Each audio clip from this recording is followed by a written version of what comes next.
In Chatelet, my dudes, and welcome to Polecat Cast number 115, Scaring Sons into Suicide, where our stealthy polecats ferret out the best feels, funnies, and what the fucks to discuss Slam Bam Badger style. Strap yourselves in, lock up the bleach, and make sure the only pills that you plan on overdosing on are red ones. Welcome to the dankest timeline. Special thanks to the CIA ninjas for tuning in. Today's Polecat panel consists of the big half of Big and Robot, Scott, the silverback sulfurware simian, Max Darrett, Simpsons kin, and oh shit, I didn't even come up with anything yellow for him, but yeah, I think you guys get the idea. Polecat Punster and Pussycat Punisher Hannah, Dr. Random Cam, Panda, Puppet Master, and Long Range Rhetorician, and me, your host, the Doge in Charge. Today, we will be discussing the following topics. Mattress Girl Emma Solkowitz has been spotted in the wild again, this time using her unique brand of feminist performance art to make a statement about the perceived devaluation of art under the Trump administration by making trashy performance BDSM artwork that devalues art itself. James S. Fell of Body4Wife.com informs us that whiny, pathetic, virgin loser MRAs with too much time on their hands have infiltrated and now taken over Urban Dictionary by using their misogyny powers and conceptual penises. How does he help deal with it? Well, by being a whiny, pathetic mangina who actually has apparently a lot of time on his hands to write this shitty article. But have MRAs actually taken over Urban Dictionary? Stephen Miller, writer for Heat Street and fucking legend as of now, bought a ticket and is planning to attend the women's-only screening of Wonder Woman at a theater in Brooklyn. Fortunately, he can always decide to identify as a woman to get in despite his sex junk. Miller's cosplay should be fierce. As California goose steps towards the abyss of totalitarian rule via authoritative progressivism, it appears that it's going to attempt to amend rape laws yet fucking again to include stealthing, or the act of removing or tampering with a condom during intercourse without your partner's knowledge. Is this just? Is this insane? What is even rape anymore, California? The family of an Illinois teen who jumped to his death claims that he took his life because of a school disciplinary meeting. Sometimes trying to scare somebody straight can have unforeseen tragic consequences. And finally, our bonus story for the patron-only after show. In their quest to achieve the status of becoming a magical unicorn of tolerance and diversity, feminists in Sweden have arranged a 7-kilometer rally wherein participants gallop past several of the capital's horse statues, which I guess is meant to make some sort of point about the horse as a symbol of power or something. My immediate thoughts on this? How to delegitimize your movement in one easy gallop. Anyway, if you would like to participate in our after shows, either as an audience member or a participant, please consider becoming a patron at www.patreon.com/honeybadgerradio. Now, before I give this one to Max to tell us the first story, I want to tell you guys about another story that I thought was funny enough that we should briefly talk about it. But it came at me a little bit too late in the day for me to prepare. So I'm just going to go ahead and go into this. I thought this was fucking hilarious. You might be aware of the statue in Wall Street known as the Charging Bull. And the Charging Bull was supposed to be a symbol of a bull, what they call a bull economy or rising economy. It's something that represents good luck with America's economic strength. There was a statue made in contrast to it, known as the Fearless Girl, that stands in the way of the Charging Bull. The Fearless Girl project was put up not with the consent of the original sculptor that made the Charging Bull sculpture. And the sculptor had a problem with that because he felt that it changed the context of his piece, which I think he makes a very good case for. Whereas the bull originally symbolized economic strength and the ability to essentially to rise and seize your own destiny economically speaking, and it was a good symbol for Wall Street. The Fearless Girl changes the context and basically makes the bull into this fearsome monster that's charging at this brave girl. Many feminists and social justice warriors and news outlets thought that this was not a good case and that they dismissed it out of hand, and people felt empowered by the Fearless Girl. So what did the artist do? Well, let me read you a little bit of this article. People are still deeply unhappy about Fearless Girl, the sculpture that was installed near Wall Street to promote women in leadership and stare down Charging Bull. The New York Post reported on Monday that the sculptor Alex Gardega installed a statue of a small dog called Pissing Pug that aims at the left leg of Fearless Girl. So he built an extra sculpture on top of the sculpture that she did. It's like they're building a diorama. The sculpture doesn't exactly look like a dog, but Gardega said that was intentional to convey how Fearless Girl downgrades the Charging Bull, the fixture that precedes both. Fearless Girl was installed with a temporary permit on International Women's Day, March 8th, by the mutual fund State Street Global Advisors as part of a campaign to pressure companies to add more women to their boards. Arturo D. Modica, the creator of the Charging Bull, called it an advertising trick that appealed to New York City officials to remove the sculpture that stares at his sculpture. He's suing State Street over copyright infringement. After a petition and lots of tourist selfies, the city extended its permit until 2018. Gardega said his pug was not a statement against feminism, but was meant to show that Fearless Girl was disrespectful to the creator of Charging Bull. Charging Bull was installed outside of the New York Stock Exchange after the 1987 stock market crash as a symbol of America's resilience. According to NY1 News, the pug statue was removed early on Tuesday, unfortunately. So basically, he did it to make a point. That if you add another sculpture in the vicinity, and it changes the context of the original sculpture. So, and this was the point that the original sculptor was trying to make about the reason why Fearless Girl... he had a problem with it because it changes what the bull means. And so people dismissed it, and all of a sudden this pug sculpture shows up, and it does change the meaning of the Fearless Girl too, right? So anyway, I just wanted to tell you about that. I thought that was pretty fucking great and funny. If you guys have any thoughts on this, that's cool. Otherwise, we can move on to the first story. Well, you know, Led Zeppelin 4 was a great album, but what it really needed was a Katy Perry track on the end of it. Right? Agreed. I would just like to say that I find it really hard to believe that people that are motivated by feminism would choose to piggyback the coattails of people that had done great things before them to get their message out there. I find it so hard to believe because this never, ever happens. Imagine my shock. Yeah. Well, you got to realize the little girl, that wasn't just about female strength. That was and is a statement of opposition to capitalism, which in my opinion makes the peeing pug totally deserved. As far as I'm concerned, piss on you if you think you have a need to resist capitalism. Hey, Hannah, haters gonna hate, lovers gonna love. But I don't even want. Sorry, go ahead. What this really drives home, once again, is the underlying fact that it is far better to be pissed off than to be pissed on. Ew. Ironically, what they've got now is the bull represents capitalism, the girl represents communism, and the pug represents feminism. Just hanging around communism, pissing on his ankle, thinking it's whatever. Well, yeah. So I mean, I thought it was pretty funny, and I'm glad that he did that because it's basically showing them, you know, what they were doing. Oh, and it's really funny that Hannah mentions that it's sort of like anti-capitalist message, considering the Fearless Girl is backed by like these big giant multi-million-dollar conglomerates to advertise and shit like that. That's the irony of it, because the bull was basically done by one guy who was an immigrant that basically had high hopes. It's more of a, I guess you could say, grassroots thing. And he did it out of pocket too. Yeah, he did it out of pocket. Yeah. Yeah. No, you have to he realize. didn't even have permission for it either. He just did it and put it there, and they're like, well, "Fuck it, we'll keep it." You know. Feminism is also backed by big conglomerates. Absolutely. Huge. There's huge money backing feminist organizations, and like money that comes from, if you bank in the United States, for instance, or the UK, and your bank is not a local community bank, but an actual big bank that you can go to other states or provinces or areas within even other countries in Europe and bank there, your bank is paying feminist organizations basically to not protest against its existence.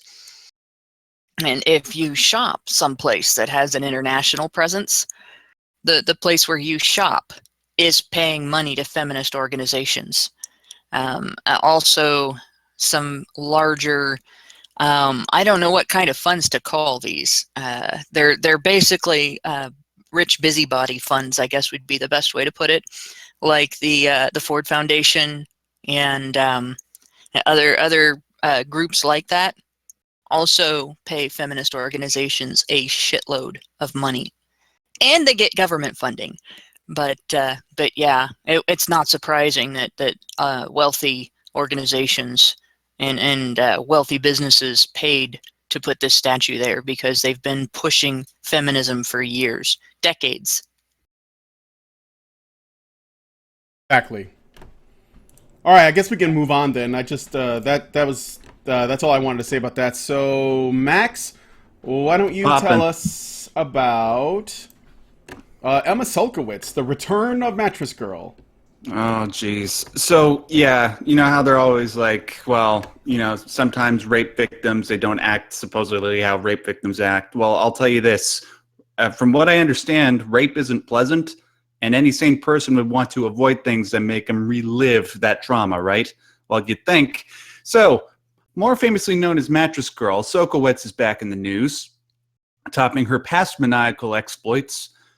Originally, Sulkowicz proclaimed she was raped to her university, and when they decided that the evidence was against her, not that there was a lack of evidence, but that the available evidence was against her, she proceeded to carry around a mattress for her senior year as a form of art and a form of protest. Then, she did a video reenactment of her rape online, titled "Ceci n'est pas un viol," which is French for "This is not a rape."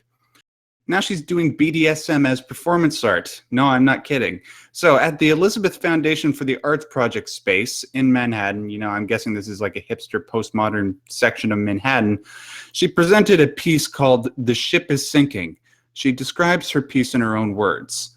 "I chose to have a white man tie me up while wearing a business suit with a Whitney necktie." I don't know what that's in reference to. "While I wear a Whitney ISP thong bikini.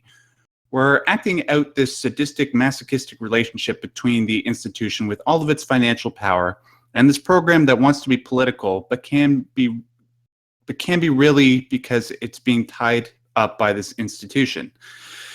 As her performance started, the aforementioned white man named Master Avery, who happened to be a professional dominatrix, started to insult Sulkowicz by saying things like, "Your boobs are too small, and you can't even stand up straight." He tied knots around several parts of her body for, I'm not joking, 45 minutes, until she was completely tied up to a large wooden beam. And using a pulley system attached to the ceiling, she was lifted from the ground, purposefully trying to resemble the woman often seen at the front of a ship. Then Master Avery started hitting her with a belt. Avery at one point asked if anybody wanted to participate, and one man from the audience volunteered, and he proceeded to slap her across the face. In respect to the purpose of her performance art, Sulkowicz said the following, quote, "Historically, performance art has been a very important medium for women of color and queer people. There's an accessibility to it. It's the only art form that doesn't cost money. Then there's also that women, people of color, queer people, we live embodied history. My body already carries material in it just because of the way I look. It's embedded in my skin. White men have the privilege of entire institutions built for their paintings. These paintings are very often abstract. You have people like Pollock splattering a bunch of shit and then saying it's art. It doesn't say anything political, and in fact, that actual political statement it does say is, I'm a white man and I can do whatever the fuck I want and make a ton of money off of it." So I think that Sulkowicz is completely missing the point that art in and of itself is subjective, and just because it's made by a white man doesn't legitimize it or delegitimize it any less, you dumb fucking racist. Scott? I was just going to say, her reasoning is somewhat spurious when she says that it's the only artwork that doesn't cost money, because last time I checked, it doesn't cost anything to write down words. Nope. And, you know, the written word can be considered art depending on who the penman is, or penwoman, as it were, not to offend anybody. Pen person. This is the pen, pineapple, pen. Anyway, fucking this girl. What? Okay, on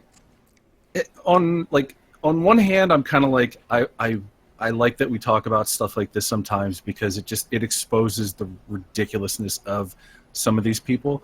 But on the other hand, I'm like, let's just starve them of oxygen and let them go away. So I don't know how to feel about this other than I'm just kind of like, she just sounds like a fucking moron, just like she did last time. This is nothing new, I got something. Yeah. All right, so as far as Emma Tholkowitz goes, I could care less. I thought this was just a funny article. It just shows another, product of a liberal arts college that lied through school, tried to use art as a means to validate her position on shit, and then afterwards she goes on to try to further use this art to validate shit, and it pisses me off in one hand as an artist myself, because you have to work hard to get good at something, like this. I believe in the meritocracy of good art, and performance art most of the time is not good. And when I say that, I don't mean that if somebody, like, there's a performance art that if I say the words, you might think, oh, somebody who, I mean, what does that even mean? Like, people who play instruments, people who, I don't know how to juggle, or they have acrobatic skills or something, that they're displaying something. But most of the time, it's shit like this. And it pisses me off because it is so uplifted and so praised. And it's trash. I mean, it's just absolute trash. And it's the reason why art is being defunded. And you know what? I actually, as an artist myself, I don't have a problem with it. Because I think that it gets too much validation for the little value that it actually gives. So I don't have a problem with that. The other thing is, what pisses me off, and this is another thing, this is about the art community in general that I'm noticing. She says that if art is not inherently political, it's not art. That is a sentiment that I've heard. And she did make that statement. So art does not have to be political. In fact, what I've found is that when art is, I wouldn't call it apolitical, but I would say, because most of the time people are informed by some values when they make art. No, I think you're right. I think art is intrinsically apolitical until you add a political slant to it. Right. It doesn't have to have it. But what I'm saying is that I don't want to say art shouldn't be political. I think that you can use it to make a statement about something. But the stuff that tends to be the strongest is the stuff that is either it's not saying anything at all, specifically, political, especially not topical, which I think is worse. Like, when you are when you're making something extremely topical, that's like super current, you're dating your work. So after a while, people are going to be like, oh yeah, I remember that dumb thing that happened like way back. Well, I don't know why this person's talking about this right now, or like a piece, or people don't even, it becomes obscure and people are like, I don't know what that means. But I know that that artists in the past have used art to make a statement. It's the short version or phrase that I might use to describe art is it's using lies to tell a truth. But that's not the same as coming from a political slant per se. I think that you can talk about things in a higher form of morality or ethics. You can talk from something bigger. If you think that it's bad to lie, you could make a piece of art that talks about that makes that statement. And that would last forever, and it could be a really good piece. And it's something that most people are not going to take issue with. They're going to say, oh, this is a good, it makes a good statement. But art doesn't have to make a statement at all. But that's not, the problem is that today's art community, the way that it's set up, especially the fine arts community, it's extremely elitist, it's extremely exclusionary, it's extremely biased, and it's extremely political. And anybody who's not falling into those things is not going to see, their work is not going to get any exposure through the art community. Their work is not going to be seen, they're not going to be treated as artists. They're going to be discarded, they're going to be criticized, or they're going to be ignored. And I think that the art community needs an enema to get all of the shit out that's in there. I don't think this is a recent development, though. This is something like when I was part of the art community in Virginia, back in like the we're just seeing basically like the product of so many years of this elitism and exclusionary nature of. And the thing is, I just saw a piece. I'm not kidding. Okay, I just saw a piece online.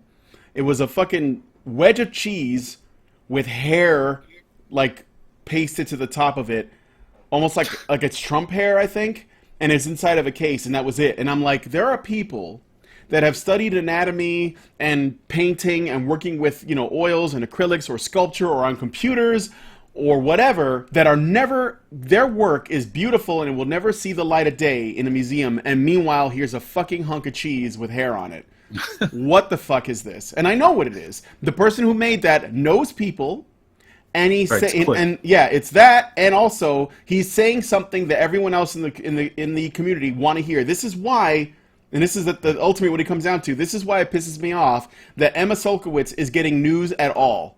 But I know what it is, because she's doing the kind of shit that the people in her community think everyone needs to see, and they all think it's great, and they think she's a genius, and they're just blowing up her ego. And frankly, all she's doing, from what I can tell, she's pandering. She's doing two things. She's pandering, and she's also engaging in something that she likes personally, which is BDSM. Because I'm surprised. Go ahead, Hannah. I'm surprised she didn't title it "Rape Semiotics." I mean, you guys remember Interior Semiotics, right? The woman that had the SpaghettiOs can that had gone bad, and smeared it all over her T-shirt and said everything was shit. This isn't really any different from that, except that she made it about a feminist narrative on rape. I mean, if you think about it, they're basically, the details are different, but they're the same quality and style and level of performance. And Solkowitz, which I still think it is the most beautiful of ironies that she has Sulk in her name.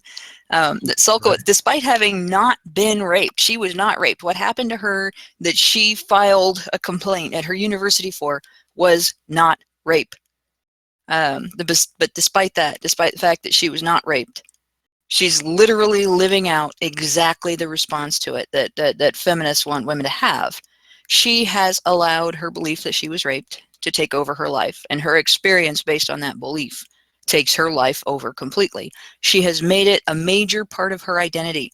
She is focusing on everything that she can that relates to the crime, except for the potential for healing from it.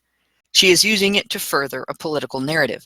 She is essentially rubbing your nose in it in order to justify demanding that you change your outlook on sexual conduct and sexual misconduct, and whether or not women are as accountable for their choices, sexual or not, as men are for theirs. She's basically using it as a bully pulpit, and heavy on the bully. And because this basically is her way of continuing to smear the guy that she falsely accused over and over and over again, find more and more excuses for it. And because she doesn't have a real pain and suffering to base it on, but instead something that is manufactured, it's always going to be no better than this. It's always going to be no better than Interior Semiotics. She really should have titled it Rape Semiotics. It would have been so appropriate. Ironically, she is engaging in the very thing that is highly likely the reason that the arts are being defunded. She's doing the thing that's explaining why the thing is getting defunded.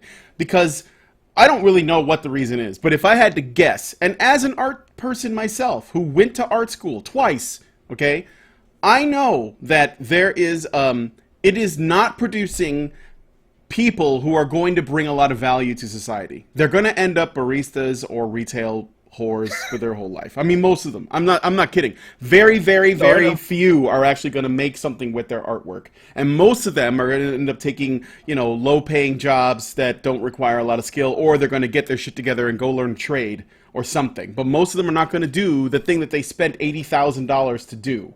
Okay? So it's a scam, first of all. Secondly, it's people are buying into the this false narrative that everyone is equally qualified to be an artist. Like, as a person who went to art school, is one of the things that you learn right off the bat. It doesn't matter if this is a for-profit college or a publicly funded one. no matter how shitty your work is, they're going to tell you it's good enough for their school. They're going to claim, oh yeah, we got to see if you're good enough to get into our school. So there's going to be kind of a robust and pretty, intense analysis of your current work. So we want to see your portfolio to see if you're good enough to get into our school.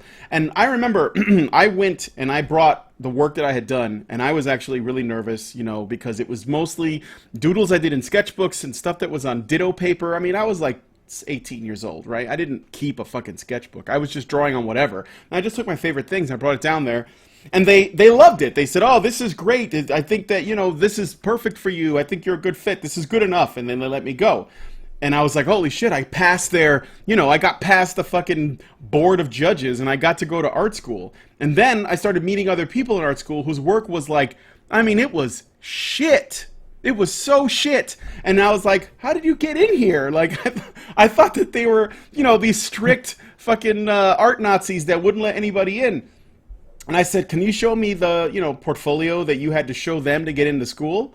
And when I saw it, I was like, holy shit, this is like, this is like shit my nephew who was when he was drawing when he was 5. And they let him in. I mean, it's like really bad, man. It's like that Sonic the Hedgehog fan art that you always see on the internet.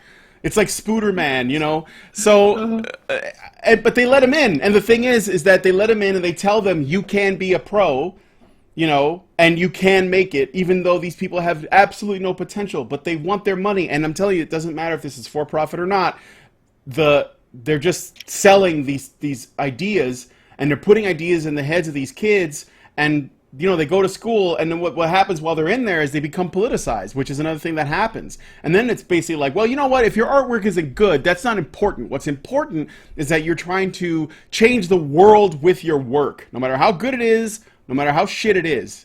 The important thing, in fact, it's more important that you're trying to change the world through your work than it is that your work is good.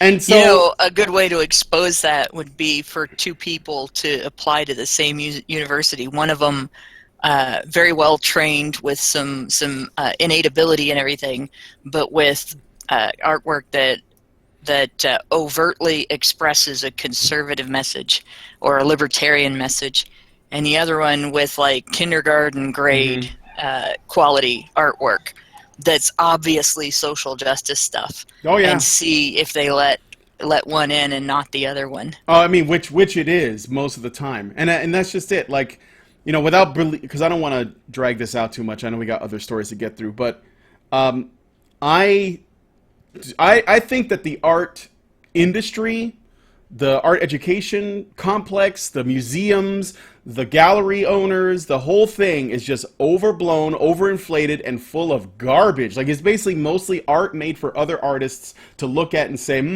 I understand, you're amongst us, you're an intellectual, you understand how the world works. I understand that this canvas that has, like, your tampons all over it, and I know that there's artwork out there like that, so don't pretend like I'm going overboard, because I know that I'm not. And it's just covered in SpaghettiOs and fucking tampons. I see what you're saying with this piece of artwork, and I think it's powerful. Meanwhile, most people don't find that aesthetic at all. It doesn't work for them, and art that most people do like isn't considered art. It's basically like illustration, it's lowbrow, it's, it's trashy, it's a sellout work, whatever.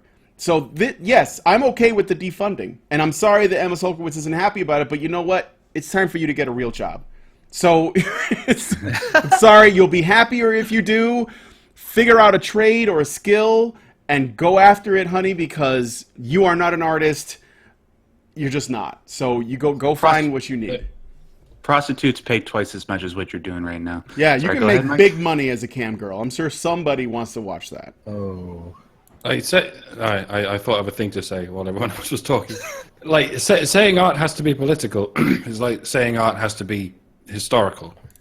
I mean, it doesn't. In purely philosophical sense, it does. Like Brian was saying, artists have political beliefs and they have a sense of history and they can't not use it. But you can make art from nothing but a sort of stream of consciousness, from nothing but sort of right brain activity. Mm-hmm. So to make art political is to basically replace art with politics. Which is the penultimate step before burning it. If you're judging art by any standards other than merit, other than technical ability and how much it moves people, then you're diluting the very concept of art. You're just turning it into a tool of, in this case, propaganda. And if people are using art or literature as tools of propaganda, it's only a matter of time before we start banning it. This is what happens in fundamentalist religions, such as one I won't name. You're not allowed to make art because your mortal human art can't ever be as good as God, so it's an insult to even try. You're not allowed to dance because God thinks your dancing sucks, basically. The same God who dictates your politics. That's the hangover. That's the vestige from what happens when you turn art into a weapon. Everyone eventually forgets that it was ever used as art, so they ban it. Food for thought, perhaps. Something to think about, yeah. By the way, I just want to. There was somebody who put something in the super chat. I want to read it out before it disappears. Hoki Bukisa gave us $6.66. Modern art is how you create millions of dollars with $10 worth of supplies and no talent. Money laundering. Okay. Yep. Go ahead, Max. Yeah, I was just going to say, like, I'm one of those crazy people that thinks that video games are a form of art. Every time I play Shadow of the Colossus, do I need to have some sort of political allegory where the Colossus is like capitalism and the little wander guy is communism? No, I don't really think so, okay? It's art does not have to be inherently political. If I see a beautiful Swiss countryside and I want to paint it, does there have to be something political about that, or am I just trying to communicate the same emotional feeling that I get from that perspective to other people that might not have the same opportunity? And also, just one other thing. You're saying you like the Green Party. Like what? The Green Party. We all like landscapes to be green, so I presume that's some kind of political bias towards the Green Party. Yeah. What do you game when I played it? What do you have against yellow grass, man? Anyway. But I'll probably say something really unpopular here, but it's something that I truly believe as an artist and a musician. I believe that postmodernism, for the most part, is shit, but I believe that it does have a place in art. But the problem is that what postmodernism is now is being completely infected by these people that are trying to push in a political agenda. Look, when it comes to standards set by modernism, that they're standards for a reason, but that doesn't mean there aren't any other standards that haven't yet been attained. And I believe that there might be some people out there that are trying to experiment and they mostly come up with shit, but there are some times where I see postmodern artists, particularly in music, that actually create something profound. But unfortunately, it's assholes like these people that completely just make it so corrupt to the point where it's probably best that we just don't even engage with it. I find it ironic that postmodernism basically tells you that nothing means anything and there is nothing that is absolute truth. However, you have to interpret things through the postmodern lens and always come to the same conclusion as everyone else using postmodernism. You have to always conclude the same things, even though it's open to interpretation. That's weird. And by the way, Max, as far as Shadow of the Colossus goes, I don't know if you know, but the woman on the slab represents feminism, the colossi all represent the patriarchy, and the guy, Wander, he is essentially a feminist ally. So, there you go. Men have and the to... horse? Wow. That's a good question. The horse is progress. Yeah. Yes, that's right. The horse did nothing wrong because it was a black horse. It's progress. Oh, was it a black horse? It was. Oh, well, there you go. The white protagonist making his way forward in the world on the back of the black Using the beast. black horse, yes, the black beast. There you go. And we'll get into horses after the show is over. But I wanted to point something out too. Well, two things. First of all, there actually is a piece of artwork that is basically a canvas or some other backdrop there, just covered in tampons. I found it. It's not. I don't think it's hanging in a museum. It looks like it's hanging on a wall somewhere though, because it has the artist's name and a little paragraph about what it's about next to it. And it looks to be the usual feminist blathering about celebrating your period and stuff. Like this would be very similar to if like guys started doing artwork related to taking a dump after you eat something that makes a particularly huge one. And I always find this laughable, but it does exist. and it is apparently taken very seriously by the people involved in it. So, Oh, of course. They You were love to not smell kidding, their own Brian. farts, Hannah. I guess. And then there's another one I found. FeminineProtection.org did a machine gun out of the tampons that come in little pink plastic Good Lord. covers. Yeah, and they called it feminine protection. Stop the flow of violence, period, is there. It is. It's like- If there's two things Hannah hates, it's jokes about that and bad puns. It must And be a it's- bad day. It's just like, I want to respect it for the pun, but it's so dumb. The other thing is, Solkowitz's audience participation thing just got me thinking. Does anybody else hear the description of that and get a mental image of the hysterical woman in the line of people with various violent methods of calming her from Airplane 2? Airplane 1. Yes. It was Airplane 1. Was it Airplane 1? Yeah, it was in Airplane 1.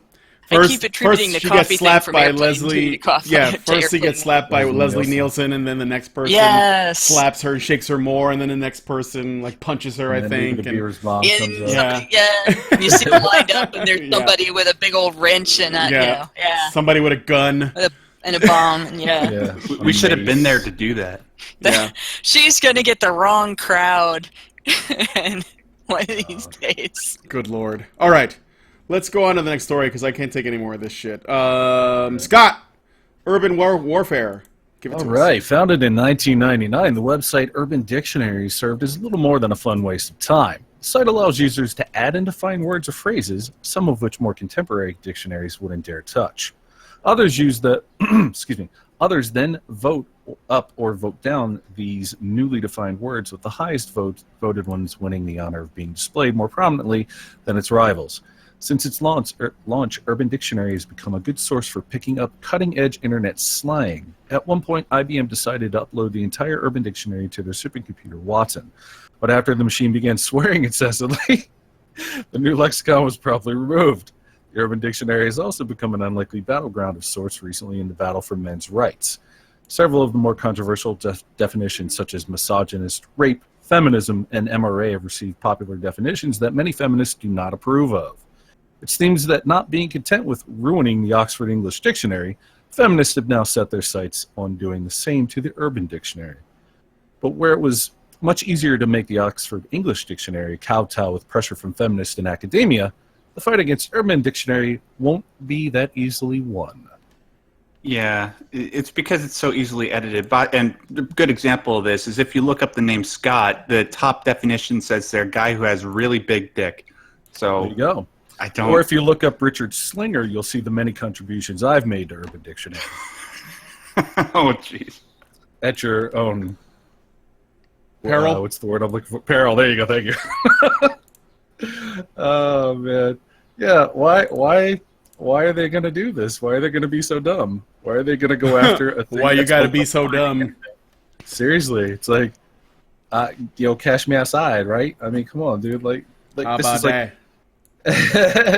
This is really stupid because this would be like feminists going on to 4chan and trying to like change the way 4chan operates. It ain't gonna happen, man. This is a beloved internet institution, you know.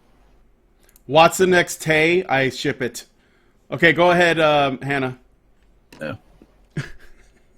Oh, did we lose Hannah? She was talking and then she stopped. Yeah. Uh-oh. It is my. Oh, there you are. It is my headset. Okay, my headset has a mute button, and I'm like sitting here holding the thing the mute button is in my hand and watching it turn itself on. Like it's has a steady light when it's not muted, and it blinks. It stopped doing it now that I said something. It's like taking your car to the mechanic, and that's when it stops making that noise. But no, here we have. Negroes, they're fucking with you. Yeah, there we go. This guy has to have like the least self-awareness. He's literally complaining that feminists don't have Urban Dictionary all to themselves as a feminist-controlled platform to slander MRAs without being disagreed with or contradicted or voted down, and he's calling that lack of control over the site a takeover by the people they want to control. Like, we can't make you let us do what we want to do to you. Therefore, you have control over us. Like, that it has to be the most ridiculous level of lack of self-awareness. And it seems to be the most common with feminists. Like, every time I get a complaint from a feminist about any kind of public discussion like this is the format it takes. You don't give me control over the conversation, therefore you have control over it.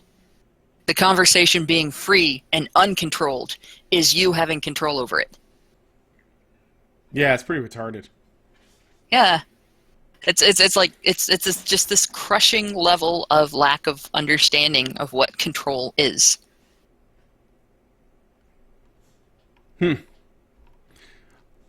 Yeah, I don't know. Does anybody else have any other thoughts on this one? I'm reading this article on Body for Wife. There's a hell of a lot of salt here.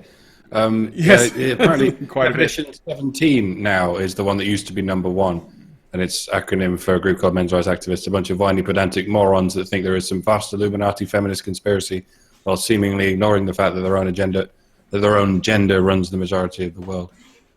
And that went down from number 1 to number 17, and now number 1 is an organization of men and their women allies who draw attention to the ways in which misandry, anti-male attitudes and actions, and gynocentrism, women privileging, harm men. And then the author goes on to say, what's funny is it admits they're nothing more than trolls. See the words draw attention? All they ever do is froth at the keyboard with anti-woman rants about how poor off men are. There is no active to their activism. That's a description of activism, dickhead. Draw attention. There's no mention of trolling. You just draw attention can mean activism or trolling, depending on what your fucking brain does with it. Oh, look, something typical of feminists. Quote mining. But here's the thing, though. They say it's a conspiracy. No, we know it's not a conspiracy. It's out in the fucking open everywhere you look. There's no conspiracy. It's plainly, blatantly obvious all the fucking time. It's like for a conspiracy, for something to be a conspiracy, it has to be, hidden. It has to be, these things have to be done in private, in secret, among, cabals and certain groups of people. But feminism is pretty bold about the way that they have fucking attacked men's rights. I mean, there's not anything hiding about it. It's out there in plain sight. Yeah, well, Scott, you're working under the assumption that the people who believe these things actually look into it to find out if they're true. Have you ever heard of the concept of suspension of disbelief? Oh, you fucker! That's mine. Damn you. Touche, sir. Touche. Round of applause for Brian, everybody. Go ahead. No, the conspiracy theory is the go-to. Like, they even did it in the Red Pill. I think Jimmy Kimmel, or not Jimmy Kimmel, but fuck him too. Jimmy Kimmel was but no, Michael Kimmel, the male feminist scumbag. Oh, right. He said, The other left-wing Kimmel. Yeah, the other one. But he basically said that it was a conspiracy theory that men's rights activists have. And by the way, they're probably the white supremacist party. By the way, right? Yeah. So let me put this aside in there to poison the well while I'm talking about these things. Speaking of conspiracy theories, yeah, right. And if men's rights activists could just be men's rights activists instead of being anti-feminists. Oh, study what you're saying, Michael. Think about it. I don't know. So let's go on to the next story if there's nothing else. Max, I'm going to give it to you. We're going to talk about Wonder Woman. Yes, but before we do that, I just wanted to ask anybody out there just to go into Urban Dictionary and put for Max, somebody that's good in bed, something like that. I really appreciate it. So, on to this Wonder Woman thing. So, that really innocuous, unimportant, women-only Wonder Woman screening thing? Well, people are apparently still talking about it for some reason. It's mostly because people are making so much of it out of it on both sides. Now, this is just my opinion, so just feel free to dissent in just a second when I'm done reading this. So, one of the people fanning the flames of this intense reaction... I'm taking issue with that, Max. I don't agree. What, the fact that there are people fanning the flames? I'm just playing. Go ahead. Okay. I was just practicing my taking issue with what you said. Practicing. One of the people fanning the flames of this intense reaction is Heath Street writer Stephen Miller. And no, we're not talking about the good Stephen Miller, the guy that wrote Abracadabra. I think that's what it was. He bought a ticket to this women-only screening at the Alamo Drafthouse in Brooklyn, New York, and posted a picture of his receipt on Twitter. He expressed a desire to not cause a scene and replied the following to anybody expressing anger at his choice. Quote, "I'll be enjoying the film with the ticket I purchased." End quote. He also pointed... Hello? Yep, we're here. Hi. Oh, okay, good. He also pointed out that kicking him out specifically on the grounds of sex or gender identity would be illegal. It doesn't seem like Miller is doing this to make any positive statement. After all, in his Twitter feed, he constantly refers to the Wonder Woman movie as the, quote, Chris Pine superhero movie. Although, Well- I would... I would personally forgive him, if he went there and he said he identified as an attack helicopter. And anyways, to conclude, one Twitter user named @BroPair wrote the following in response to this. Some men lay down their lives battling white supremacists on the streets. Others demand admittance to the women-only Wonder Woman screening. This is clearly in reference to last Friday's Portland murders. The Daily Mail classified the murderer in this case as a self-avowed Nazi supporter, when minimal research concludes that any supposed ties to Nazis were disproven as false flags by the murderer to discredit Trump voters. But I digress. So, anybody else tired of this shit yet? Oh, by the way, reviews came out for Wonder Woman yesterday, and apparently the movie's kick-ass, so I can't wait. It's sitting at about 98% or something like that on Rotten Tomatoes. So, Yeah. Although I have Wait, to are wonder if how much of that is my vagina.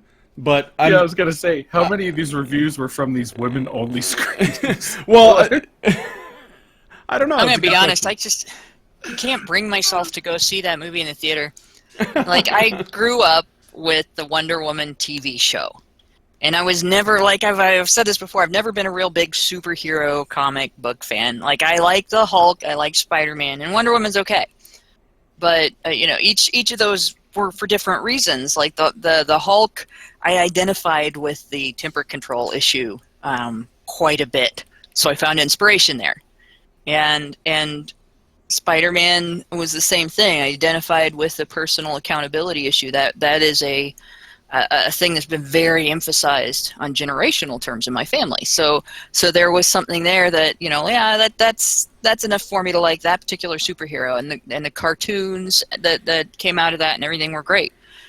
But Wonder Woman was never like I think I had Wonder Woman underoos when I was a little kid, and that's about it. I had a Wonder Woman lunchbox, but I didn't get really big into Wonder Woman aside from the TV show. And this movie is obviously going to be very different from it. Yeah, it's just it's like I know it's probably going to be a good movie, and it's not. It's not like making the character a feminist-led character is a big change, because that's the creator said that's what Wonder Woman was created to be. But it's just I just can't bring myself to want to go see this in the theater. I just can't build the enthusiasm for it. And it's here you are, all you guys wanting to go see it. It's going to be a good movie, or talking about how the reviews are out and it's going to be great and everything. It seems to me that it's rather counterproductive for the theaters to exclude men from viewings if that might be a factor. Like girls my age that grew up with it aren't necessarily going to be as enthused, because it is a difference. It is a big change. The way it's being portrayed on the screen now as opposed to what we grew up with. Whereas, like, a lot of guys that are more comic book fans might be more interested in seeing it. But honestly, I don't give a shit if there's a female-only movie screening. I wouldn't give a shit if there's a male-only movie screening. Theaters are privately owned. They're not. The government doesn't run our movie theaters. If they want to hold exclusive events, which they do all the time, this is you can get an exclusive event at a theater if you pay enough. That's their business. It's the problem is where feminists come in thinking that there should be women-only events, but men should never be able to do the same thing. That's wrong. What's okay for the goose, it has to be okay for the gander. And on that note, I agree with this guy that's buying this ticket.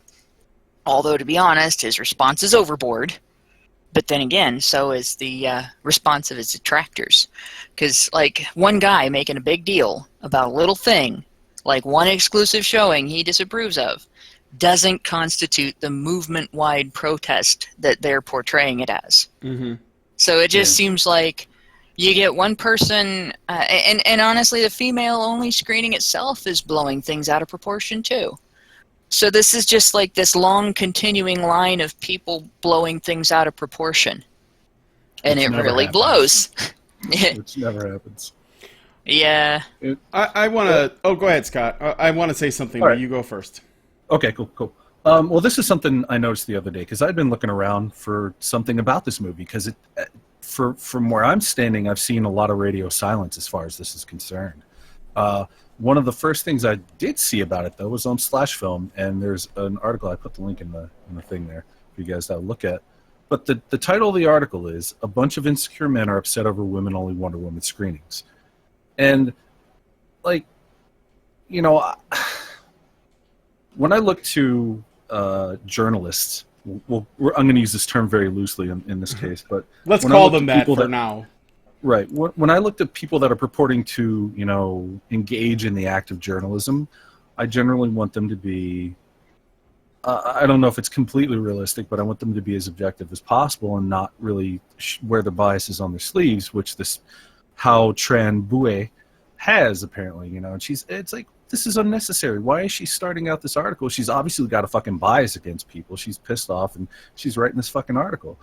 And this is like one of the only things I could find that was like this, like I'm seeing like people on Twitter talking about, oh, there's this big controversy, and I'm seeing very little of it. But when you get into the comments section down at the bottom of this article, there's some interesting things going on. One of the things, and I had tweeted about this a few days ago, back on May 28th. One of the things was. Somebody had made a comment, and then somebody was like, well, you know, this is why people are upset about it. And fucking like clockwork, this dude comes back and is like, oh, insecure male, you're a fucking Nazi. And it's like, oh, God, we like, even if there is a discussion to be had here, we almost literally cannot have discussions anymore because the environment of discourse has become so toxic and such a minefield that everybody is just like, it's become a knee-jerk reaction to everybody to just use this shutdown language, to use this language that is meant to stop any kind of discussion, is meant to paint people as the fucking other and paint them as bad. And this guy was like making a legitimate point, like Hannah was talking about. It's like, you know, if you have a situation where there was a men-only showing, people would lose their fucking minds. We've seen it. We see it all the fucking time. There's a gross double standard, and he brought this up in a very, you know, calm way. He wasn't like, oh, you fucking cucks, blah blah blah, you know, nothing like that. He's just like, this is why this is a problem. And then people just started attacking the dude and calling him a Nazi, and he's a white man, and this, that, and the other, and you don't understand this because you're white, you're not, you know. And that's the thing that I find most troubling about this, because frankly, the fucking DC movies are terrible. All of them to date have been fucking awful, and I have no expectation this is going to break that mold, that running, you know, pattern consistency as far as the pattern. Thank you. And but we can't have these discussions. We like I said, we can almost literally not have these discussions without people calling us, you know, I would be a cis het white patriarchal man with white privilege and a Nazi. You would probably be, they would describe you as somebody who is, you know, you're a person of color who is going against your own, you know, your own fucking self-interest, like dealing with, you know, it's fucking crazy. We can't even have these kind of discussions about something like this on a level that is intelligent, that is adult, and because we're dealing with a bunch of fucking children. It just drives me crazy. It just drives me fucking crazy. I mean, right. How do you even approach this anymore? Well, and you actually brought something up that made me think, like, this falls under the category of controversy that I like to call controversy, because it sounds like there were a few people that had things to say that were not necessarily opposing there being a female, you know, a female only screening, but Right. the double standard. They objected to the double standard that there could be female only screenings, but a male only screening would have been outrage, you know, instant outrage. Right. And yet the the sort of the feminist journalist network seems to have promoted the narrative that there's a lot of men who are angry over this. Mm-hmm. It makes it pretty clear that they were going to do that no matter what. Yep. That it makes me suspect that they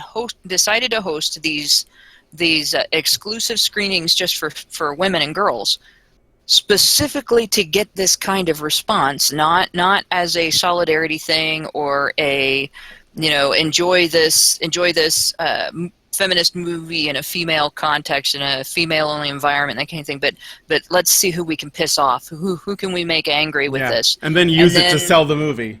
And then use it to promote the movie. Mm-hmm. And the same thing with Ghostbusters. Same thing that happened with that. They were doing. Yeah, and that is why they're writing this, even though they did not get what they wanted. They got something that was just close enough for them to pretend it's what they wanted. Yeah. And they're, they've been doing that to the men's rights movement for as long as they've been aware of the men's rights movement. How can we trigger these guys, and then they try, and then they don't really get what they wanted out of it. They don't get a bunch of triggered MRAs out of it, but maybe they get one or two guys pointing out some things that are inconsistent in their own, discussion or their own response or their own behavior.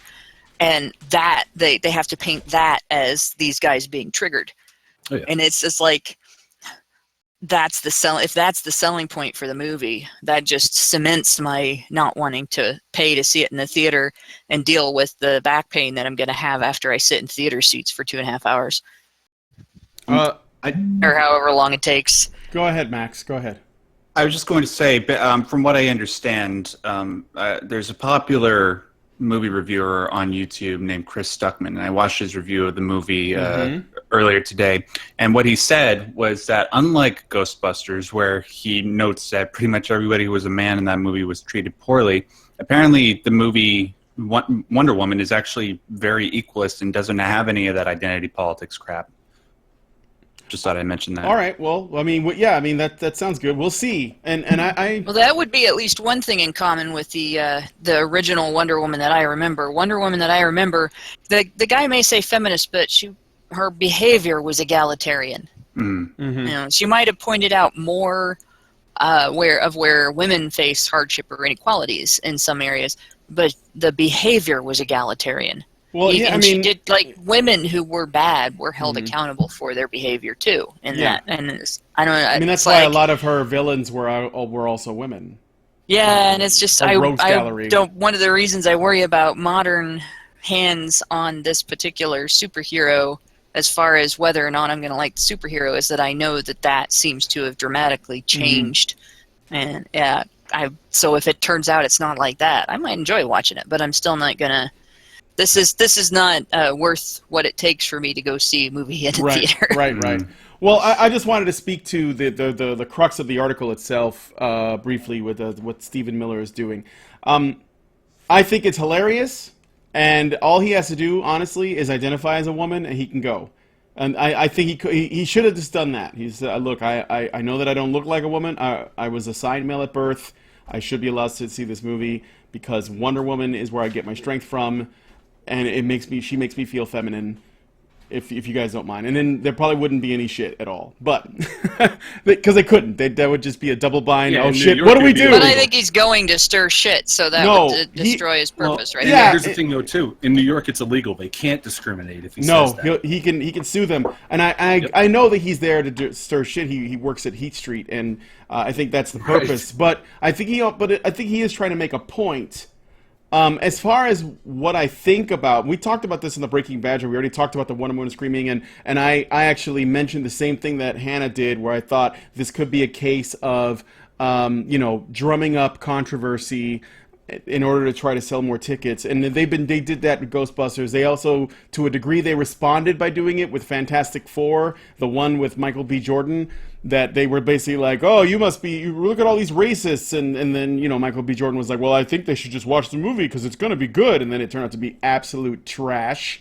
So, they've been doing this to promote film in the past, and it's not going to end. They're just going to keep doing it, provided that there is a identity politics angle. And I think it's unfortunate because it does take away from what the film could be. I mean, if the Wonder Woman movie is just solid across the board, and it could very well be because maybe DC has finally learned, and Chris Stuckman might be, onto something there. He may be absolutely right. I watch him myself, and most of the time I agree with his assessments. Then it's cool, but that means that none of this was necessary. The movie was already good on its own. And the fact is that despite the fact that it features a female, and despite the fact that they're trying to attract a female audience, the majority of people who are going to buy tickets for this film are going to be male. That's going to be the majority. I guarantee that. Like, without even knowing what the numbers are going to look like, I can tell you for sure mostly men are going to watch this movie.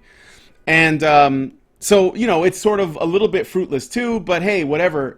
As far as whether or not I think it's okay for them to do a women's only screening, because if it's a private theater business, I think that private businesses should be allowed to discriminate. So I don't have a problem with it. However, I think that a men's only screening should also be allowed. I also don't think it's a smart business decision. So there's a difference between what I think is morally right and what I think is a bad idea. I think excluding people from your business is a bad idea because it's going to cost you money in the long run, if not in the immediate, depending on what the audience normally would be. But I think that you should have the freedom to fuck yourself with your terrible business decisions. So, hey, whatever. I don't have a problem with it. And I think this is really funny. So that's basically where I'm at. Something else funny about it. You mentioned, that the majority of tickets for this movie are going to be paid for by men, and in the screenings that are not exclusive, I would point out that a significant portion of that is going to be men, absolutely, or young men, teenage boys taking their girlfriends out on dates, or men taking their wives, men taking their daughters out to see the Wonder Woman movie because girl power and all that. So it's kind of funny that there's a woman only screening because the vast majority of the women that go see that aren't going to be going on a date, so they'll be paying for their own damn tickets for once. All right, Scott. I just wonder what the initial thinking was behind this. I think it was a promotional stunt, maybe to get a bunch of women together to be like, look, ladies, we got our own movie. Let's watch it together.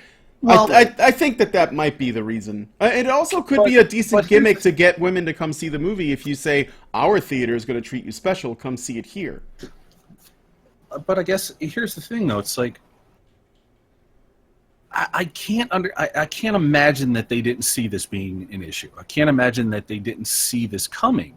So it's like, maybe I'm completely wrong, and maybe they're just completely fucking oblivious to these sorts of things, which I don't think they are, because no, I don't think we're talking about Alamo Drafthouse, and this is like the fucking hipstery of the hipsters. I think that they knew it, and they were probably like, if anybody criticizes us, we'll just call them misogynists, and that'll do it.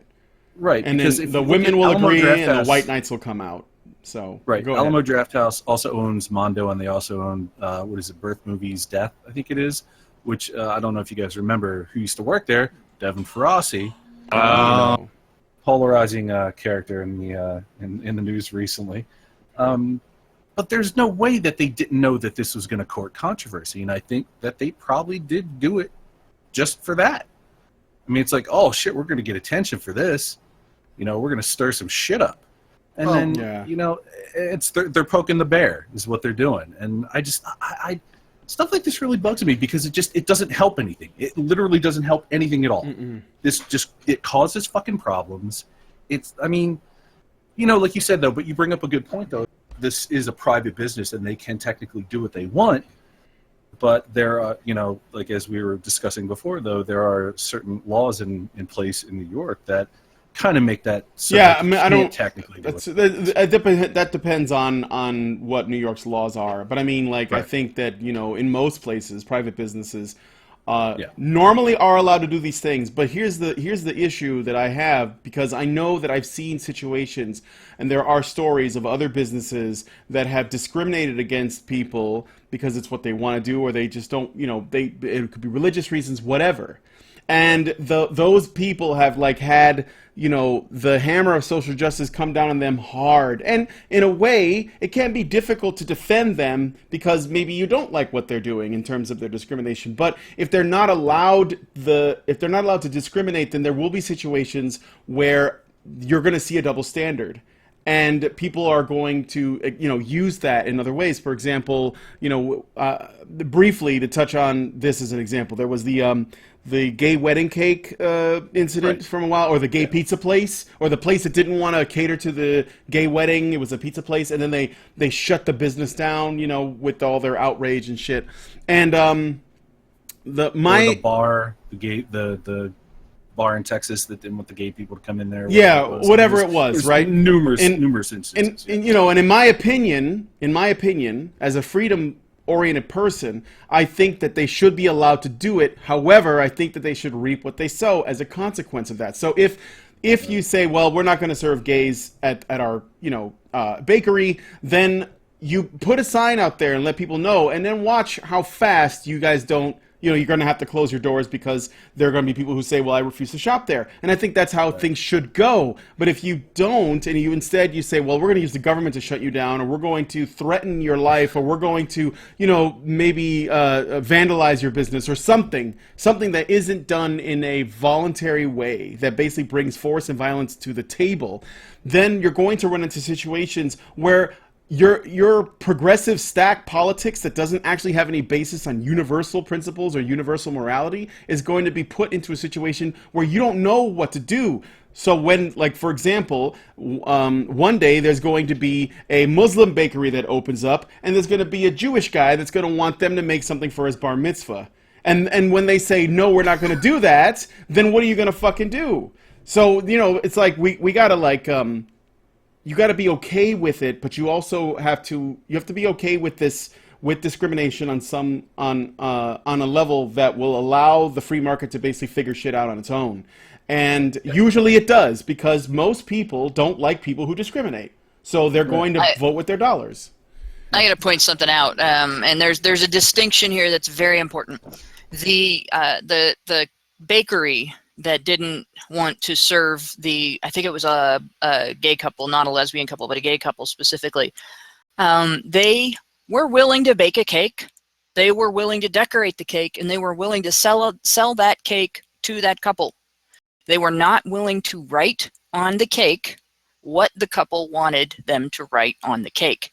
And it was that was the bone of contention, no pun intended, in that particular controversy. And if they had said, don't even walk into our store if you're gay, I would have stood with the couple. But with the couple saying, no, you have to write something that is against your religious beliefs, that is against your fundamental morals as a person on my cake, that's a very different thing. You know, and it's like your example with the Muslim bakery and the Jewish guy that wants to buy something for a bar mitzvah. If he's not asking the Muslim to write something on it that goes against his religion, if he's not asking him to make something that goes against his religion, an item that he would not ordinarily make because based on his religious restriction he can't, you know, then I would stand with the Jewish guy. But if he starts asking things like that, then I would stand with the Muslim. And that's where I draw the line. If your specific request is that the person in service to you, because you're paying them, violate their beliefs, that's very different than saying I can walk in here and I can buy product that you've already made, or I can walk in here and sit down and have a drink or eat. The civil rights movement fought for the right to walk into a business and receive the same service as everyone else. They didn't fight for the right to walk into a business and take it over and order the people who work there to violate their religious beliefs. And I don't think they would have fought for that right. And I wouldn't support fighting for that right today. And I've noticed that when they win a court battle that gives them the illusion of that right, that legally protects that behavior as if it is a right, and it's not, then they target the business owner until they close the business down. It is never settled at that point. And they even did that with the clerk of courts who lost the battle to not allow signatures on gay marriage certificates in the courtroom or the courthouse where she worked. She had to let the other clerks, she couldn't stop the other clerks from signing those certificates.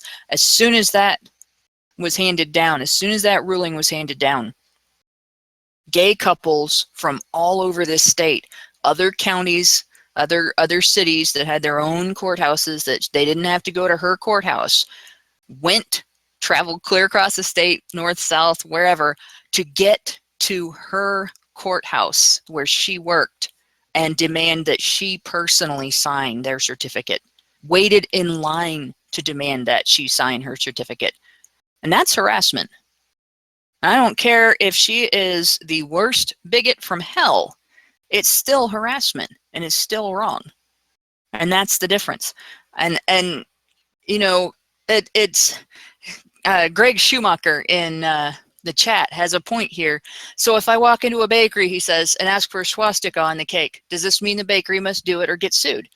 You know, based on the court ruling, yeah, it means the bakery must do it and get sued. And if it was a Jewish baker, it still would mean the bakery must do it or get sued. That's wrong. It shouldn't be that way. Okay. I guess we should move on because this is going a bit. So, but thank you for that. I'm more of a free market guy, but I get that perspective. All right. So, Scott, let's talk about stealthing. Oh, yeah. Hold on a second. Talking about stealthing. Okay. This is something I didn't know was a thing until just now. I've learned something today. On May 16th, California Assemblywoman Cristina Garcia introduced a new rape law that would seek to punish all ill-defined and nearly improvable act of stealthing. Stealthing, for those not in the know, is the act of intentionally removing or tampering with a condom during sexual intercourse. Stealthing, Cristina Garcia argues, is just another form of rape. The problem with adding such a clearly flawed and biased addendum to the currently existing rape laws would be many. It would be very hard, if not impossible, to prove such a case as condom can break due to improper usage or age. It creates the possibility for false allegations against men by women who have become pregnant by accident. It also says nothing on the topic of women who would tamper with contraceptives to become pregnant, despite the male sexual partner's wishes. Assemblywoman Garcia is no stranger to pushing these ill-conceived amendments to current rape laws. In August of last year, she helped pass an amendment that would make any form of alleged non-consensual act be defined as rape. Sadly, this new law, like those before it, seem likely to pass given Governor Jerry Brown's history with approving every new rape law amendment by Congress. So this is fucked up. That's a mild way of putting it. California, man. I mean, Jesus Christ. Here's let me expand a little bit on this. This is what Cristina Garcia wrote about what stealthing is. She said stealthing is the non-consensual, intentional removal or tampering with a condom during sexual intercourse. The practice of stealthing is not new, deeply rooted in centuries of rape culture, because that's how long we've had condoms apparently, based on dominance and control, particularly of women by men, of course. Stealthing is gaining attention in the media and on the internet by both straight and gay men. Online communities have arisen where it is defended as a male right to spread his seed, also details advice and support of how to have consensual or non-consensual sex without a condom. So I wonder, and I doubt this because fucking California, if a woman tampers with a man's condom in order to entrap him in a lifetime of financial servitude to raise her kids that she wants without actually bringing a father into their life, but she wants his money, would that also be considered rape? And I'm not going to hold my breath for the answer that I think would make the most sense, even though I don't really think stealthing is rape anyway. I think that should be something else, but there you go. If that's going to happen anywhere, it's going to happen in fucking California. Yeah. You know, what this opens the door for is for women to poke holes in condoms that they'll put on guys, you know, that they're going to have sex with, so that they can accuse them of rape afterwards. And this isn't something that I think a lot of women will do, but I can see this being Oh, yeah. exploited in that manner, or that they want to extort. Well, obviously, there was a hole in the condom. You must have put it there. Give me money for an abortion, or I'm going to accuse you of rape. You know, and things like that. How do you But even prove stealthing took place? Couldn't a girl if just she's make the pregnant, accusation?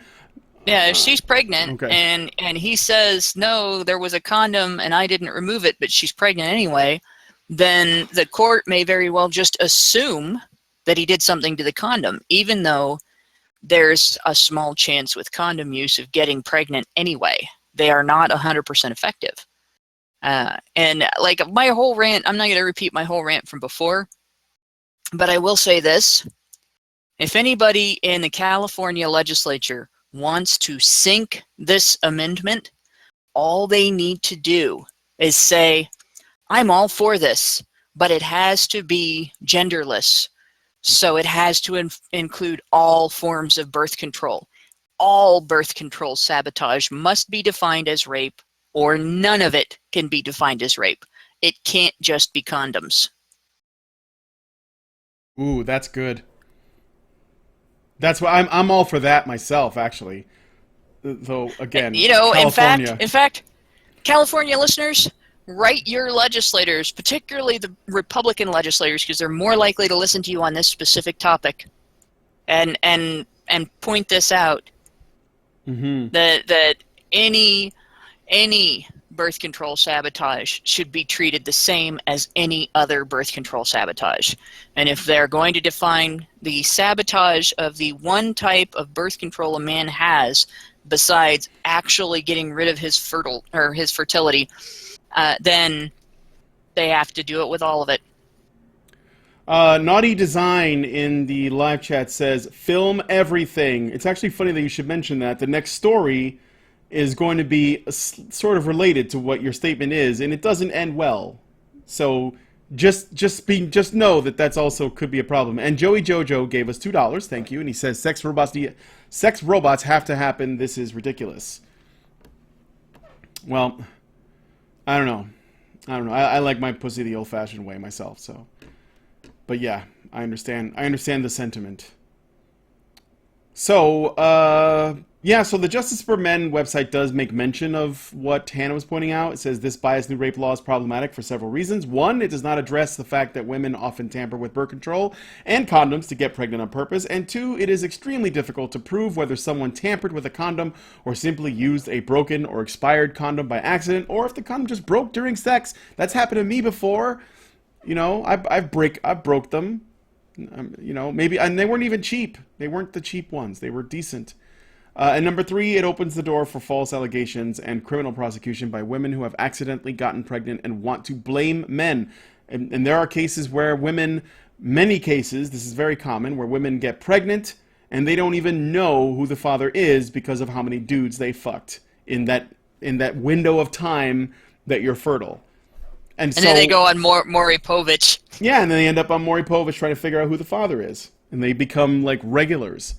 And number four, it is unconstitutional on its face as it is clearly directed at men but says nothing about a woman's tampering of birth control. So I probably wouldn't pass for those reasons, but we are talking about California, so I don't know. That's like another planet, telling you. It's another planet. And we're going to be there. So, I don't know. Anybody have any other thoughts on this, or should we move on to the final story? It's quiet, and I don't know if it's because it's a technical issue or no one's... No? We just technically are ready to move on from the next story, because this one is just too disgusting. Yeah, and we've already talked about stealthing in another, show, so... In general. I'll say one thing, actually. Mm-hmm. I just can't believe how fucking stupid people are. I mean, seriously, God. But, like... Well, this is what happens this is when the you. darkest timeline. This is is when the you. fucking darkest timeline. Yeah, when you crank up gynocentrism and the desire to protect women up to like beyond the maximum volume, this is what you get. You get people trying to find new ways to define rape in an effort to protect women from anything and everything, no matter how infrequent it might be, no matter how backwards it is. Like, I don't know why a dude would want to stealth on a chick. I have no idea Yeah. why you want to do that. That's what I'm scratching my head It is about. I'm not what like the fuck? it is the worst idea. But I would also guess that there are a lot of men out there that don't know what the risks are, and you know, they just think, oh well, it feels better without it, or I really want a kid. I guess I don't know that this. Come on, guys, don't do that. Right. That's stupid. That stealthing is not it's really not a good idea. All You right. have a lot more to lose than she does. Way more. Yeah. Way more. Because you don't have any choice at all in what happens after conception. Yeah. She has all of the choices at that point. Right, and that's just when we're talking about heterosexual relationships, because I understand that the stealthing happens a lot in the gay community too. That I cannot speak to. If any of you guys know why that is a good idea, I know you can't get a dude pregnant, but I think it's extremely dangerous because of STDs, and you'd have to be some kind of sociopath to, you know, willingly, potentially infect a partner if you have an STD, especially if it's like HIV. You know why that happens? I actually know something. I actually know about this from, well, not from personal experience, like personal, but like I know somebody that dealt with this. They actually had their boyfriend do this to infect them so that they would stay with them, because their apparently their line of thinking was, well, if they have the disease that I have, then they'll stay with me because nobody else will want them. Mm-hmm. So there you go. That's why that happens in the gay community. And that happens with straight people too. Yeah. Well, I would imagine so. Oh yeah, yeah. It's another And kind it's of not just a entrapment. male. Yeah, it's not just a male behavior. Women do it too. Right. Mm-hmm. Okay. So, final story. Now for sure. Moving on. All right.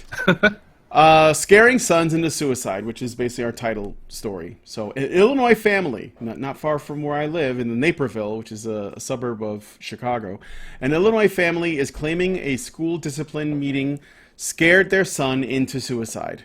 Corey Walgren, 16 years old, jumped to his death in January, less than 3 hours after meeting with school officials and police at Naperville North High School. The meeting was about an alleged cell phone recording of a consensual sexual encounter with a female classmate. Corey had no criminal history and had never been in any serious trouble at his school. Corey's parents claimed the school's officials questioned him about child pornography and threatened to have him registered as a sex offender. According to the Chicago Tribune, Corey's mother thinks the school wanted to scare him straight. Instead, they scared him to death. According to the Tribune, it does not appear that any pornographic images were found on the teen's phone, but it did contain an audio file of the sexual encounter. Apparently, the female classmate in the recording alleged that he may have played it for his friends. Records of the meeting show police did not intend to pursue charges, but wanted to handle the matter in a way that ensured Corey understood the seriousness of his actions and how it affected his classmate, who was described as mortified in the police report. After the meeting, the school had contacted his mother, but Corey left school grounds and walked to a nearby parking garage where he jumped to his death. His parents planned to sue the school district and the police department. That's the end of the summary. After Wow. the meeting, they contacted his parents. Yes. After the meeting. After they had a meeting with an underage student in which they talked to this student without a lawyer present about potentially criminally charging him. Then they called his parents. Holy shit, this school should be sued into oblivion. I cannot even begin to tell you how hard I would have come down on my son's school if they did that to him when he was underage. I'd come down on him now, and he's 18 now. That is insane. You don't do that. You don't meet with a student about a disciplinary measure of this seriousness without parents present. It's one thing to give a kid a detention for talking in class or chewing gum when they're not supposed to chew gum, or pushing somebody in the hallway or something like that. It's another thing entirely if police have to be present. If police are present, the parent should be present. You don't have an administrator and a student and a police officer in the school having a meeting without a parent. That's bullshit. That's the first thing. Okay, well, that's the primary thing for me. Right. The second thing is wait, hold on, just a moment. I'm sorry. Jax had a question. I gotta answer it so that she understands the context before you continue. Jax says, "What is he being disciplined on?" He met a girl. They're both 16. They had sex. Okay, she's also a student there. He recorded the sex act with his phone, just the audio. She didn't know about it, so he did it without her knowledge. He supposedly, this is her claim, shared it with his friends, which made her mortified. The school then disciplined him on it, essentially accusing him of child pornography because he had a recording of having sex with another 16-year-old girl who was also underage. That's why he was in trouble, and that's why they scared the fucking shit out of him. So anyway, Hannah. Yeah, see, that's the other thing. That's the other thing. If her age makes her not responsible for engaging in a sex act with an underage boy, then his age it makes him not responsible for engaging in a sex act with an underage girl. And an audio recording is not, by nature, just by the nature of the people involved, a criminal act, especially if it's an audio recording of a consensual activity. And I don't know what the age of consent is in Illinois. I don't know if it's 16 or if it's 18. But if it's like in Ohio, they were of the age of consent. Illinois, it's 18. For sex. I think. Is it 18? Oh, you know what? Let me look that up. I don't know about... Yeah, that's important because teenagers, most states, I'll look it up. Hold on. Go ahead. Most states are 16 or 17. I know California is 18, but most states are 16 or 17. Now, you can't pose for pictures at that age. That is considered child pornography. But to call a recording of a consensual sex act between two teenagers who were not forced by somebody older than them, it's a consensual act, to call that child pornography and take one of the two teenagers involved and criminalize him, that's bullshit too. Hannah, it was in Illinois, when a teenager under the age of 17 dates someone that is 17 or older, then it gets complicated. Statutory rape. Yeah, statutory rape is any type of sexual intercourse that occurs between someone under 17 in Illinois, and so basically it's 18 when you're an adult. So do they have anything Romeo for and Juliet thing? Yeah, or is it some states have that and some don't? But that just makes it even more so that he should not be considered responsible, because if he's not old enough to be accountable for a sex act, if he is of an age where if she was an adult, she would be engaging in statutory rape by having sex with him, then I don't see how it's reasonable to charge him with a criminal act, because he couldn't consent to the activity any more than the girl could. There's no Romeo and Juliet law in Illinois, so it is possible for both individuals under the age of 17 who willingly engage in intercourse to be prosecuted for statutory rape, although this is rare. Ironically, there's a whole lot of teen pregnancy in this country, in this state. It doesn't seem to be stopping the teenagers from having sex with each other.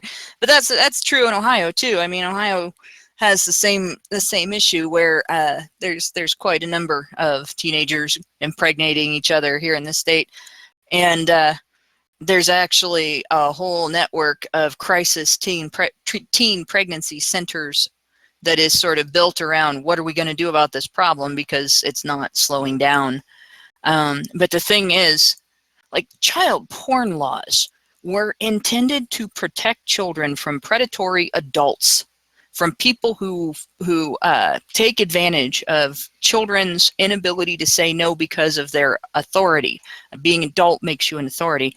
It's not made to protect children from their own bad decisions with others. It's not made to protect teenagers from being teenagers. And this is an absolute abuse of power.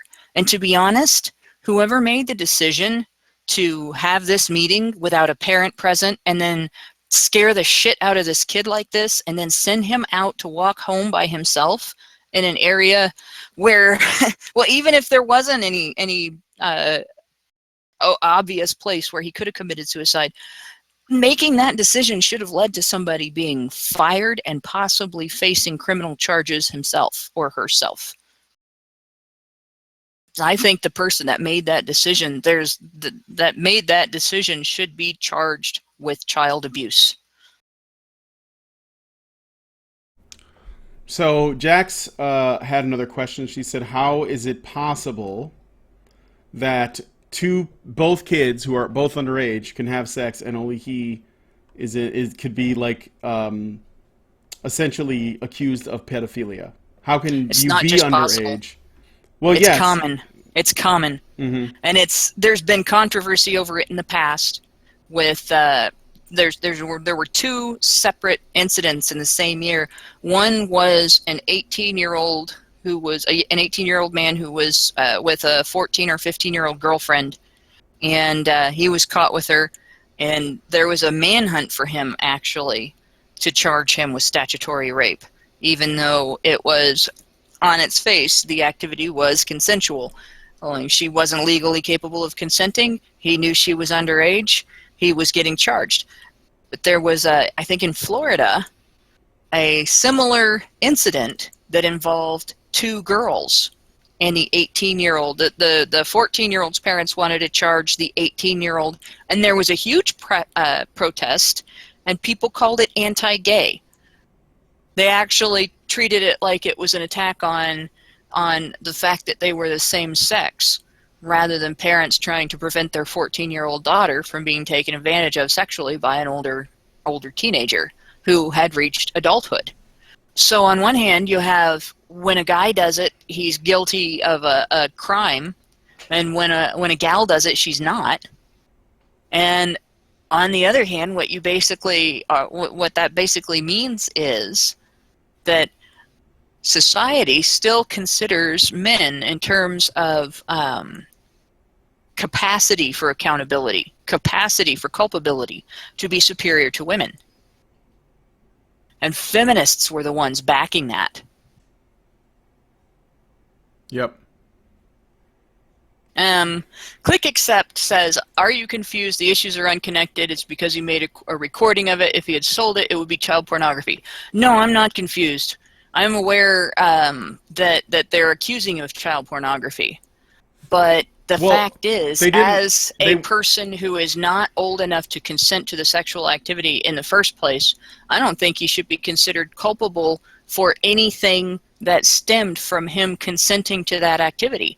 If they have to say that he is of an age, that at that age someone cannot be culpable for their end of a voluntary sex act, then if somebody creates images regarding, there have been people that have been prosecuted for creating images of themselves at that age.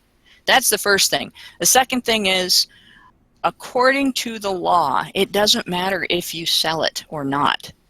If it's definable as child pornography because of the age of the child, then it's definable as pornography whether you sell it or not. And the third thing is, a sound recording may not be covered under the laws if the law uses the term pornography, because pornography refers to images. So unless there is a specificity in the law regarding sound, they lied to him. Yeah, well, to be clear, they weren't going to go forward and press any charges or convict him of anything. Their intention, and I'm not saying this is defensible, but it's just to make sure that we understand. Their intention was essentially to use the threat of being accused of pedophilia and being put on the sex offender registry and everything else as a means to deter him from doing it in the future, and also to try to drive home how serious this crime was, or at least I guess what they're calling a crime or a slip up or whatever. It just they did not expect that he was gonna become so freaked out over it and so terrified of the idea, of the prospect of being accused of being a sex offender and being put on this registry and going to prison and everything else. They didn't think that he was gonna take his own life. And Actually, I think what it is they didn't care enough about him to consider that possibility. They Yeah. only cared about whether he repeated the behavior. They only cared about any Yeah. potential girls that he might do that with that's again. fair. That's yeah. Because- I agree with that. Because if they gave a rat's ass about him, I cannot believe, I refuse to believe the idea that they wouldn't have thought of the fact that this would scare him this badly, and at the same time be trying to scare him this badly. Mm-hmm. There'd be some serious mental gymnastics that would have to take place there, unless they didn't give a rat's ass about the kid himself. Yeah, I mean, can you imagine, like, maybe he didn't really realize what he did, and then just to think, like, based on their arguments and being convincing with them that, oh my God, what I have committed is essentially one of the worst things that another human being can do against another human being, which is child pornography. If I were in his position, I'd probably be maximally suicidal as well. You know, and the other thing they don't know is, like, what's the numbers of that radar says of adult men who have been raped, who have been molested? 1 in 6. So there was a 1 in 6 chance that they did that to a victim of child molestation. There was a 1 in 6 chance that they actually threatened a victim of a pedo with being labeled a pedo. And they probably didn't check into that before they that they threatened him. Before they threatened him, I imagine they didn't quiz him on his history.